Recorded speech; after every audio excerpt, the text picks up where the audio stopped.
The day my son Marcus sat across from me at my own kitchen table and told me I needed to think about transferring the deed, I didn't cry. I didn't yell. I just looked at him, this man I had raised, fed, driven to baseball practice, stayed up with when he had fevers, and I thought, I don't recognize you anymore. My name is Daniel Whitfield.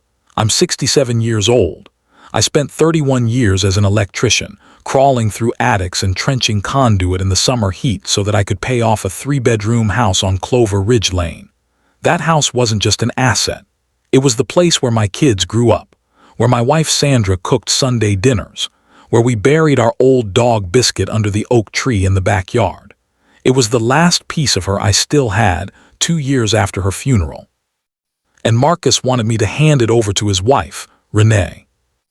Let me be clear about something from the start. I tried to like Renee. I genuinely tried. When Marcus brought her home 4 years ago, I shook her hand, poured her coffee, listened to her talk about her real estate investment ideas with what I hoped looked like enthusiasm. She was sharp, ambitious. She had a way of sizing up a room that reminded me of an appraiser, always calculating square footage, always thinking about what things were worth. The first sign came about 6 months after their wedding. Sandra had just passed, and I was still raw in ways I couldn't fully describe. Renee came over to help me go through some of Sandra's things, or so I thought. What she actually did was walk through every room making small comments. This kitchen could really be opened up. Have you ever thought about what this place would appraise for? A lot of retirees downsize, Daniel. It frees up so much capital. I let it go. Grief makes you generous with people's intentions. But the comments didn't stop. They evolved. Over the next year, every family dinner included some variation of the same theme. The house was too big for one person. The neighborhood was up and coming, meaning it was worth more than it used to be. Marcus and Renee were looking to put down roots. They needed space to start a family.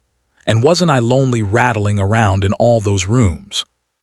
I want to be honest. There were moments I almost believed it was concern. Marcus is my son. I wanted to believe he wanted what was best for me, but something always nagged at me. The way Renee would glance at him when they thought I wasn't looking, some silent communication I wasn't meant to decode. Then came Thanksgiving. It was the first Thanksgiving without Sandra, and I had pushed through it the best I could. I'd cooked her recipe for the sweet potato casserole, the one with the brown sugar crust she'd been making since 1987. I burned it slightly, but I put it on the table anyway because it still smelled like her kitchen, and sometimes that's enough. After dinner, after my daughter Patris had gone home with her husband and kids, Marcus and Renee stayed behind. I thought they were being kind. I made decaf and brought out the pecan pie. And then Marcus cleared his throat in that way he does when he's rehearsed something, and he said, "Dad, Renee and I want to talk to you about the house." The proposal, as Marcus called it, was this. I would transfer the deed to Renee's name. They would allow me to continue living there. He actually used the word allow in the guest bedroom for as long as I wanted. In exchange, they would handle the property taxes and maintenance. It would simplify things when I passed, avoid probate, and let them start building equity now.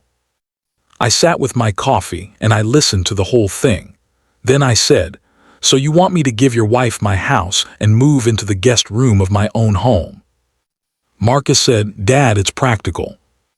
Renee said, "We take such good care of it." I said, "I need some time to think." What I actually needed was time to make sure I wasn't about to say something I'd regret. I walked them to the door, watched their car pull out of my driveway, and then I sat at Sandra's kitchen table for a very long time in the quiet. I thought about calling Patris. I thought about calling my brother Lou. Instead, I called my attorney, a man named Gerald Hoffman who had handled Sandra's estate and who I trusted more than almost anyone alive. I told him what happened. He was quiet for a moment and then he said, "Daniel, don't sign anything. Come see me Monday." The next few weeks were a slow unraveling of things I hadn't wanted to see clearly. Gerald explained to me in plain language exactly what transferring that deed would mean. I would lose all legal standing in my own home. If Marcus and Renee divorced, the house could become a marital asset Renee's to split or sell. If they had financial trouble, creditors could come after it. My right to live there would be a verbal agreement worth nothing in court. I would be, in Gerald's words, a guest in a house you paid for. I also did something I'm not proud of, but I don't regret. I called an old family friend who knew Marcus socially. What I learned was that Marcus and Renee had been having serious money problems. A side business she'd launched had failed. They were carrying significant credit card debt, and Renee had apparently told mutual friends that she had a plan to get them back on their feet. My house was the plan. I sat with that knowledge for several days. I felt things I don't have easy words for, a father's particular grief when a child disappoints him, not in a small, forgivable way, but in a way that reveals something about their character you can't unsee. I kept thinking about all the years, the little league games, the college tuition I'd scraped for, the way Marcus cried at his mother's graveside and I'd put my arm around him and told him we'd get through it together. Had any of that been real? Or had I been, for years, just an asset he was waiting to liquidate? I don't know the full answer to that. I'm still not sure I want to. What I do know is that I made a decision.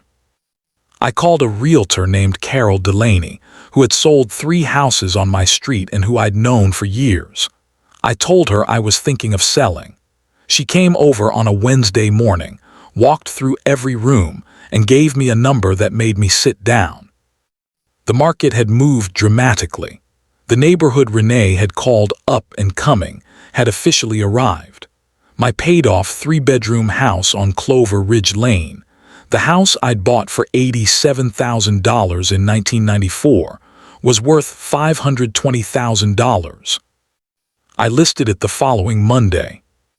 I also called Gerald and told him I wanted to update my will. We spent 2 hours in his office. I was thorough. I was deliberate. And when I walked out, Marcus and Renee were no longer in it. Patris received everything I'd originally planned to divide between my 2 children.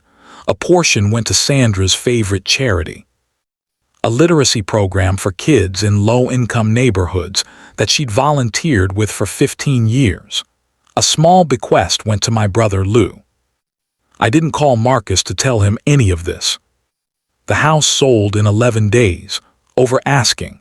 I was in escrow before Marcus even knew I'd listed it. He found out the way people find out things in this era. A neighbor posted about the sale sign on a neighborhood Facebook group, and someone who knew Marcus tagged him. He called me at 7 in the morning. I'll say this for my son, he didn't start with anger.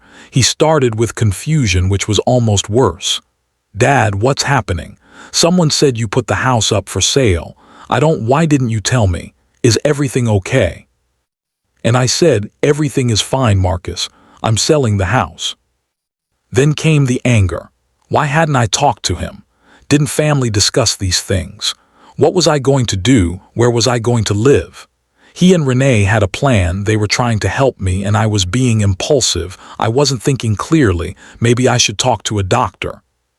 I let him run out of steam. Then I said, "Marcus, I know about the debt. I know about Renee's business. I know what the plan was." Silence. "I built that house into what it is. Your mother and I paid it off together. It belongs to me and I can do with it what I choose. I chose to sell it." He said, "Dad." I said, "I love you. I'll always love you. But I will not be managed.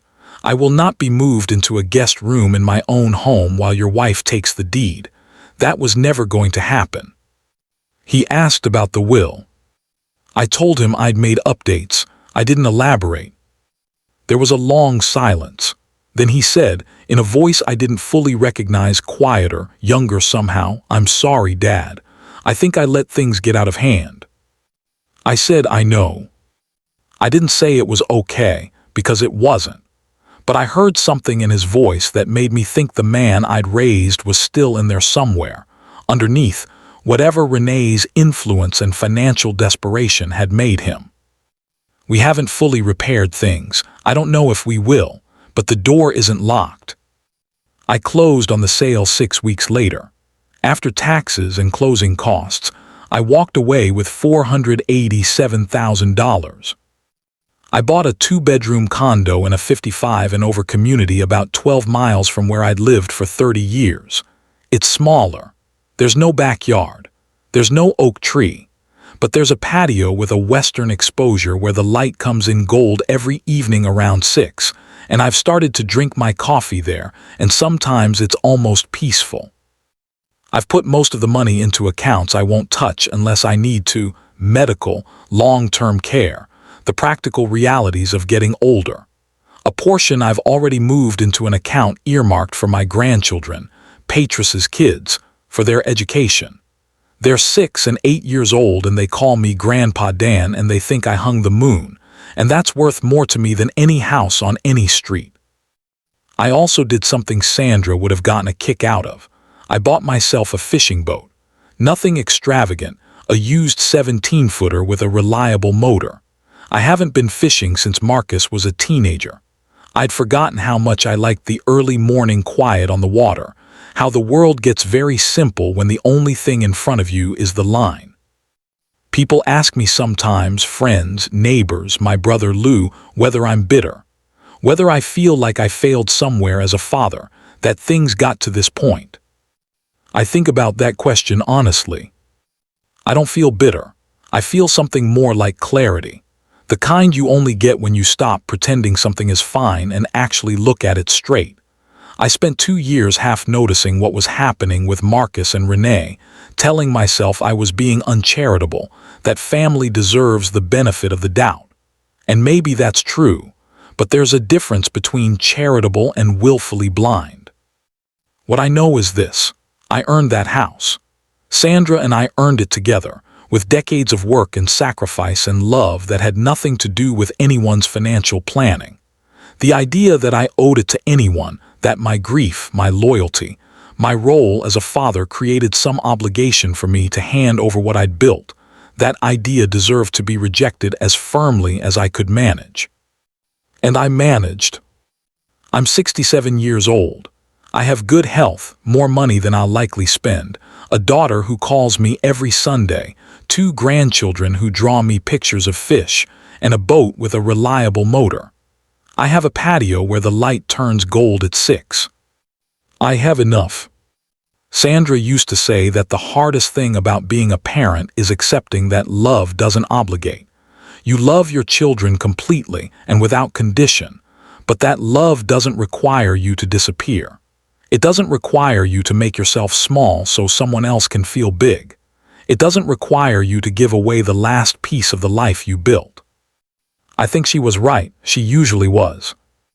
The guest bedroom is still empty, wherever Marcus and Renee end up, but it won't be in my house. Not anymore.